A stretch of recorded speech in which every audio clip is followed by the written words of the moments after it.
미국 플로리다 주에서 동남쪽으로 내려가다 보면 서인도 제도가 있습니다. 이곳에는 크고 작은 많은 섬들로 이루어진 나라들이 있습니다. 우리가 잘 아는 대로 쿠바와 도미니카 공화국, 자메이카, 하이티 등 또 미국이 관리하는 조그마한 섬들이 즐비합니다. 이곳은 미국 사람들이 아주 꿈의 휴양지로 여기는 곳입니다. 돈을 마련해서 겨울에 이곳으로 여행을 갑니다. 그리고 여기 호텔이나 관광지를 제외하면, 그런데 이 지역은 아주 가난하고 또 이 지역에 사는 사람들이 거의 극빈자층입니다. 여러분 한번 가보시면 그 부와 그 가난한 사람의 차이를 확연하게 느낄 수 있는 곳입니다. 한 미국인 사업가가 휴가차 서인도 제도로 여행을 갔습니다.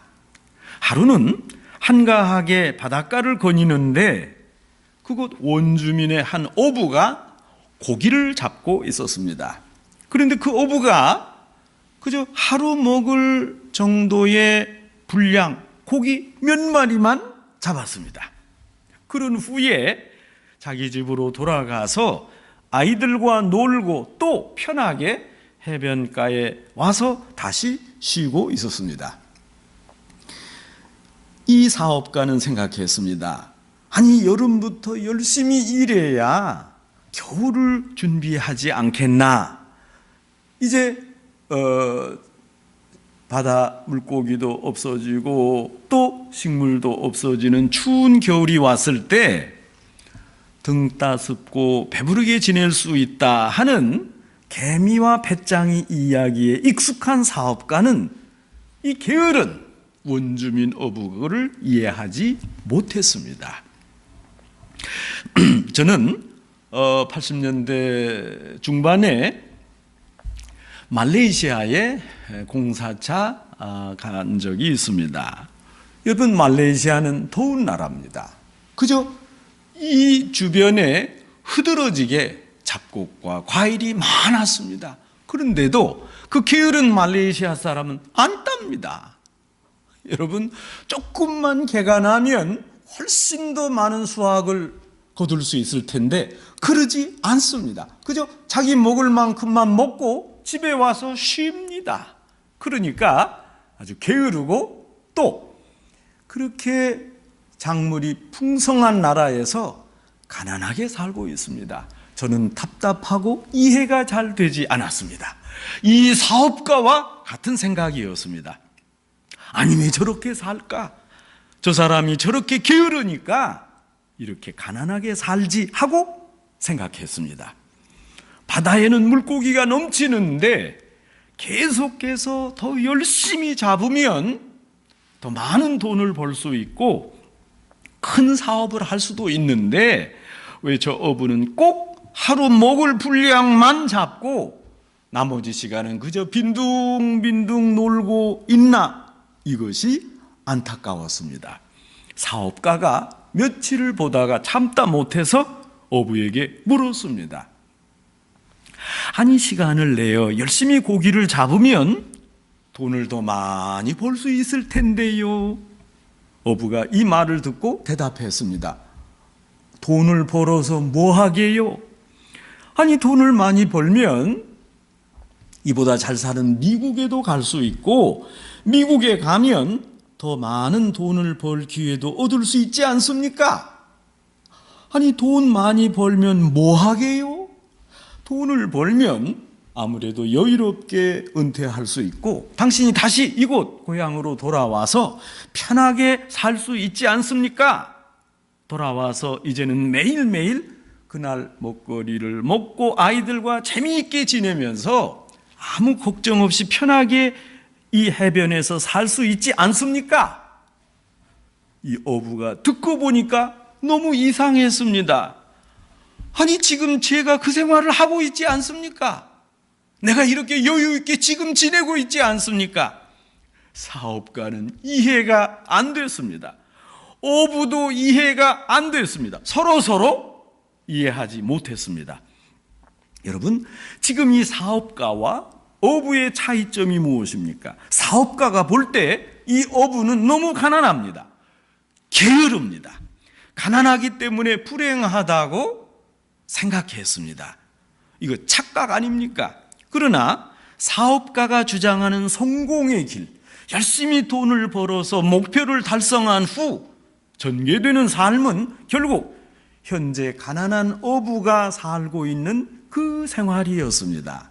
여러분, 사업가 생각에는 같은 생활을 한다 해도 조금 돈이 더 많이 있어야 한다는 주장입니다.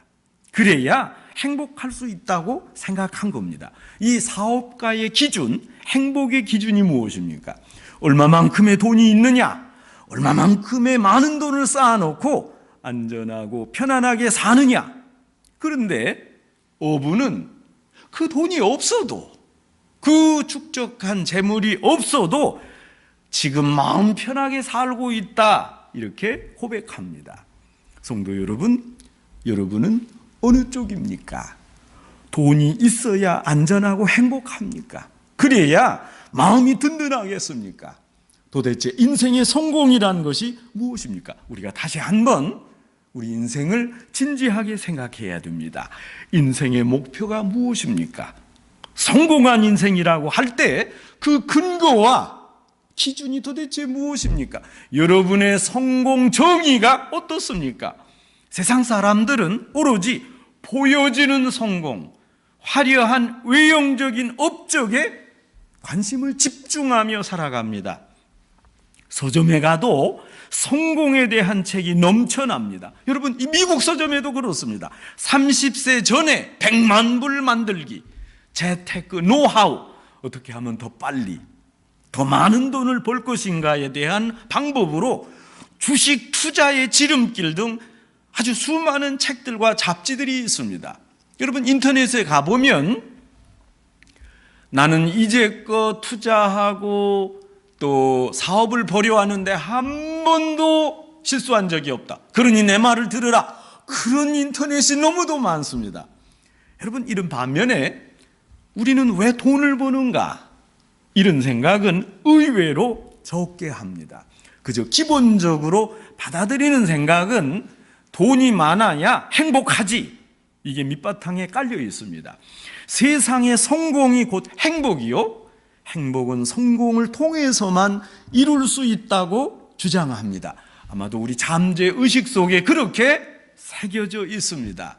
후기 산업사회를 살면서 아마도 그렇게 된 듯합니다. 어느 분이 이렇게 물었습니다. 아니, 성경에서 예수님이 드레핀 백합화를 보라, 왜 걱정하느냐? 솔로몬의 옷보다 더 귀하다, 다 먹이신다, 걱정하지 마세요. 그러니까 그 이야기를 들은 분이 또 이렇게 대답을 했습니다. 그것은 이전에 농경사회, 목축사회에서 하신 예수님 말씀입니다. 요즘 후기 산업사회에 그렇게 하면 굶어 죽습니다. 홈리스 됩니다. 어떻게 해야 되겠습니까? 여러분, 어쨌거나 우리 잠재의식 속에 이렇게 자본주의 생각이 들어와 있습니다. 돈을 많이 가져야 행복하다. 소위 세상에 성공학에서 가르치는 성공 비결이 이렇습니다. 남보다 오래 일하라, 남들보다 더 많은 성과를 내라, 목표를 세우고 악착같이 그 목표를 달성해라. 당신이 추구하는 목표에 방해가 되는 요소를 미련 없이 버려라. 목표 달성에 방해가 된다면 당신의 확신이나 양심마저 버려라. 양심이 밥 먹여주냐? 성취하라, 성공하라. 어떻습니까? 이렇게 해서 원하는 물질이나 소망하는 지위는 얻을지 모르지만 그것을 위해서 더 귀중하고 중요한 가치를 상실하게 됩니다. 이런 세상적 관점에서는 성공이 곧 행복이라고 무의식적으로 가르치고 우리가 가르침 받았습니다.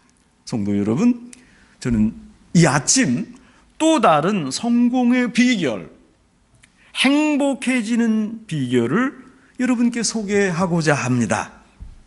제가 말씀하는 것은 성경에서 가르치는 성공과 행복의 비결입니다. 오늘 성경에서 베드로 사도는 다 서로 겸손으로 허리를 동이라 그렇게 말씀합니다.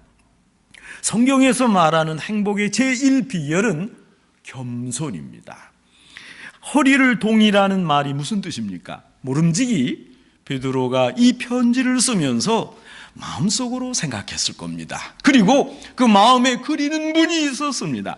요한복음 13장에 보면 예수님께서 십자가 지시기 전날 밤에 제자들을 다 모아놓고 성만찬 예식을 거행하십니다. 성만찬 예식을 하시려는데 제자들의 마음이 교만했습니다. 시기 질투로 가득 차 있습니다. 예수님 생각하기에 이런 다친 마음을 가지고서 성찬식을 거행할 수가 없었습니다. 예수님이 대야에 물을 떠다가 제자들의 발을 씻겼습니다. 가룟 유다의 발까지 씻겼습니다. 베드로는 그때 예수님의 그 모습을 잊을 수가 없습니다. 당시 예수님께서 수건을 허리에 동이셨는데 그것이 겸손의 상징이라고 보았습니다. 그래서 지금 이렇게 말하고 있습니다. 수건을 동이라. 얼마나 실제적인 교훈이고 얼마나 깊은 상징의 말씀입니까? 베드로 사도는 오늘 성경에서 사람 상호 간의 겸손을 강조합니다. 서로 존중하고 서로 겸손하라. 이웃과의 관계에서 겸손하라. 이렇게 강조합니다. 자신보다 나이 든 사람들의 말에 귀를 기울이고 또 나보다 아랫사람의 말에도 귀를 기울이고 모든 사람에게 순복해서 좋은 관계를 유지하면 그것이 겸손이니라. 이렇게 강조합니다. 베드로는 특별히 교회 젊은 성도들을 향해서 교회 지도자들에게 순종하고 겸손하라 이렇게 가르칩니다. 교회 지도자, 교회 어른을 존중하고 받들 때 교회가 교회다움 교회가 됩니다. 지도자에 대해 혈기를 부리고 교회 안에서 다툼과 분쟁이 일어나면 교회 질서가 문란해집니다. 교회 질서 유지와 교회 평안을 위해서 지도자에게 순종하라 이렇게 베드로가 권면합니다. 베드로는 또 이어서 말씀합니다. 하나님의 손 아래에 겸손하라. 왜 그렇습니까? 하나님을 통해 예수님을 통해 우리 자신의 정체성을 알 수 있기 때문입니다. 예수님이 달려 죽으신 십자가를 보면서 우리를 확실히 알 수 있습니다. 우리 모두는 하나님의 손 아래에 있고 예수님의 십자가 밑에 있습니다. 파스칼은 방세에서 이렇게 말합니다. 자기의 비참함을 모르고 하나님을 아는 것은 오만을 자아낸다. 하나님을 알지 못하고 자기의 비참함을 아는 것은 절망을 불러일으킨다. 그러므로 그리스도를 알고야 결정적으로 자신을 알 수 있다. 여러분, 종교개혁자 칼빈은 그 기독교 강요 1장 1절에서 말합니다. 하나님을 알고야 인간을 알 수 있다. 여러분, 하나님을 확실히 알아야 나 자신을 알 수 있습니다. 성도 여러분, 여러분 자신을 분명히 알 수 있는 길이 여기에 있습니다. 하나님 앞에 겸손하고 하나님이 주시는 말씀을 받고 하나님의 뜻을 알아야 됩니다. 하나님의 온전함에 머리 숙이고 잠잠해야 됩니다. 십자가 앞에 겸손한 사람이 하나님의 사람입니다. 확실한 하나님의 사람이 될 때 나 자신이 누구인가, 인간의 존재를 확실히 알 수 있습니다. 우리는 하나님의 손 아래 겸손해야 합니다. 여러분, 우리가 왜 하나님의 손 아래에 겸손해야 합니까? 우리 모두는 하나님의 능력, 하나님의 지혜, 하나님의 사랑 속에 존재하기 때문에 그렇습니다. 이런 구도 속에서 우리가 하나님 앞에 겸손해야 됩니다.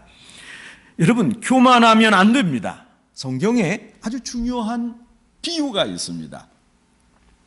도끼로 나무를 찍고 다듬어서 집을 짓습니다. 훌륭한 집을 지었습니다. 그런데 이런 경우에 도끼 스스로가 교만할 수 있는 겁니까? 도끼는 도끼일 뿐입니다. 도끼를 만든 자가 있고 도끼를 손에 들고 사용한 사람이 있습니다. 사용해서 집을 지었습니다. 그런데 지금 도끼가 나와서 내가 이 집을 지었느니라 할 수 있습니까? 도끼를 만든 집을 설계한 사람도 있습니다. 도끼를 통해서 이 귀한 집을 만든 건축가의 경륜과 목적이 있습니다. 이러는 가운데 따져보면 어찌 보면 도끼는 아무것도 아닙니다. 도끼는 다만 쓰여졌을 뿐입니다. 그러니 사용하신 하나님 앞에 도끼가 사용한 건축가 앞에 잠잠하듯 나를 사용하신 하나님 앞에 할 말이 없습니다. 그래서 이사야 10장 15절에서 말씀합니다. 도끼가 어찌하여 찍는 자에게 자랑하느뇨? 여러분, 도끼가 나 이렇게 날카롭습니다, 내가 이렇게 튼튼합니다, 자랑할 게 없습니다. 도끼가 어떻게 스스로 자랑할 수 있느냐 하는 것입니다. 성도 여러분, 그리고 보면 우리 사람은 무슨 일을 했든지 자랑할 게 아무것도 없습니다. 전혀 자만할 수 없습니다. 왜 그렇습니까? 우리는 그저 도끼이기 때문입니다. 하나님이 사용한 도구 그 자체이기 때문입니다. 이상도 이하도 아닙니다. 하나님이 다 계획하셔서 우리를 쓰셨고 그분의 경륜에 따라서 우리를 사용하시기 때문입니다. 하나님 손에 사용된 우리는 전혀 자랑할 게 없어요. 교만할 것도 없습니다. 여러분, 우리 자신의 처지를, 분수를 잘 알아야 합니다. 성도 여러분, 우리는 하나님을 향해 늘 귀를 열어놓아야 합니다. 자신을 낮추고 하나님 명령에 귀를 기울여야 됩니다. 일이 잘 될 때도 일이 안 될 때도 무조건 하나님 앞에 엎드려 겸손하게 낮아져야 됩니다. 하나님, 내 인생길에서 나를 향하신 하나님의 뜻이 무엇입니까? 하나님, 저가 어떻게 사용되어야 하겠습니까? 하나님 뜻대로 사용하옵소서. 이렇게 하나님의 뜻을 물어야 합니다. 그리고 따라가야 합니다. 그런데 이런 와중에 나 도끼인데 날이 괜찮은데 할 수 있습니까? 하나님의 손 아래 겸손하라. 여러분, 구약 성경에 하나님의 손이라는 표현이 여러 번 나옵니다. 이 손은 구약 신학의 중요한 부분입니다. 하나님의 손은 하나님의 능력을 의미합니다. 재미있는 것은 성경을 자세히 상고해 볼 때 하나님의 손이라는 개념이 서로 상반된 두 가지 개념으로 사용됩니다. 하나님이 훈련시키실 때도 하나님의 손이라고 표현하고 또 하나님이 구원하실 때도 하나님의 손이라는 표현이 나타납니다. 하나님의 훈련과 구원은 마치 동전의 양면과 같습니다. 여러분, 그런데 가만히 생각해 보면 진정 우리에게 축복의 길은 훈련 속에 있습니다. 훈련받지 않은 복은 없습니다. 혹독한 훈련 뒤에 놀라운 축복과 구원을 얻게 됩니다. 요셉이 애굽에서 보디발 장군 집에서 종노릇한 것, 왕실 감옥에서 몇 년씩 고생한 것, 그 과정이 사실은 총리가 되는 훈련 기간이었습니다. 여러분, 거기에 하나님의 손길이 있었습니다. 나중에 요셉을 들어 애굽의 총리 대신으로 세웁니다. 그렇다면 총리로 세울 때만 하나님이 계셨습니까? 대신으로 세워질 때만 하나님의 손이 역사하셨습니까? 총리가 되기 위한 그 전에 모든 힘들었던 과정 13년 동안 보디발 장군 집에서 왕실의 감옥에도 하나님이 인도하고 그 손으로 보호하셨습니다. 이런 기간이 없었다면 총리를 수행할 만한 지혜나 능력이 요셉에게 없었을 겁니다. 오늘 성경은 모든 염려를 주께 맡겨버리라 이렇게 권고합니다. 모든 근심을 한꺼번에 내어 던지라 말씀합니다. 여러분, 사실 우리가 인생을 사는 동안 풀리지 않는 많은 문제가 있습니다. 그 앞날에 대한 불안감이 있습니다. 이쪽으로 갈까 저쪽으로 갈까 갈림길에서 헤맬 때가 있습니다. 내 인생의 모든 염려와 두려움과 걱정, 근심을 주님께 맡기라, 이렇게 말씀합니다. 성도 여러분, 여러분의 마음속에 혹 근심과 걱정이 있습니까? 불안에 쌓여 공포에 쌓여 어렵습니까? 혹이라도 원망하는 마음이 있습니까? 다 주님 앞에 내어놓고 주님께 맡기시기 바랍니다. 맡기라니까 맡겨야 됩니다. 여러분, 기도가 무엇입니까? 하나님께 다 맡기는 것입니다. 하나님, 이것이 저의 문제입니다. 이제 제가 하나님께 맡기니 하나님이 알아서 해결해 주십시오. 이렇게 맡기는 것입니다. 베드로는 교회 모든 구성원들에게 근신하고 깨어 마귀를 대적하라, 이렇게 권면합니다. 마귀를 우는 사자에 비유한 것은 마귀의 사나움이나 공격적인 힘이 사자와 같이 강하기 때문입니다. 여러분, 마귀의 목적이 무엇입니까?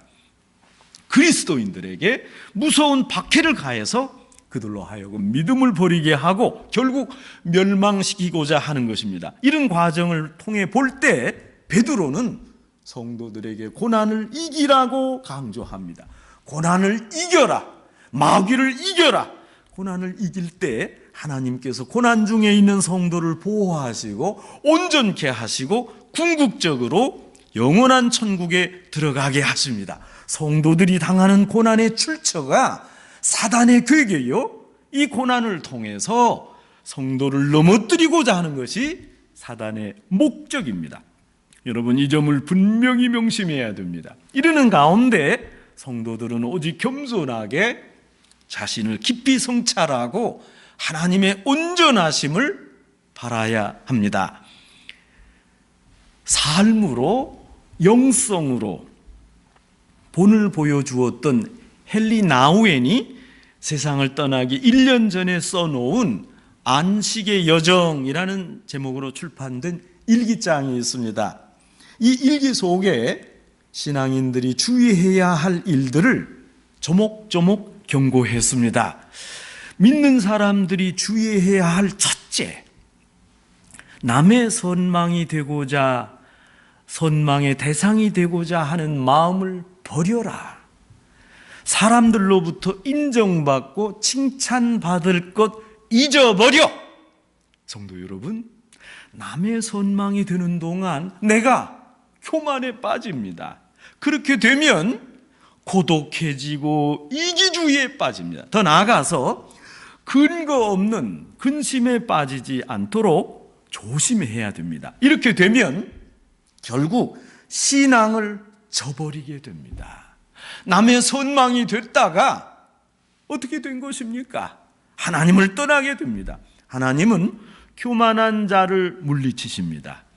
겸손한 자에게 은혜를 더하십니다. 성도 여러분, 모두가 오늘 베드로 사도가 주신 말씀처럼 모든 교만을 물리치고 오직 겸손하여 하나님 앞에 영광을 돌리고 주님이 약속하신 복된 길을 정진하는 성도 여러분 되시기를 주님의 이름으로 축원합니다. 하나님 아버지, 저희에게 이만한 은혜와 사랑과 믿음을 주신 것 감사합니다. 그러나 어느새 교만해지고 합당한 겸손을 지켜가지 못했습니다. 하나님, 저희에게 믿음의 믿음을 더하시고 더 겸손하게 하옵소서.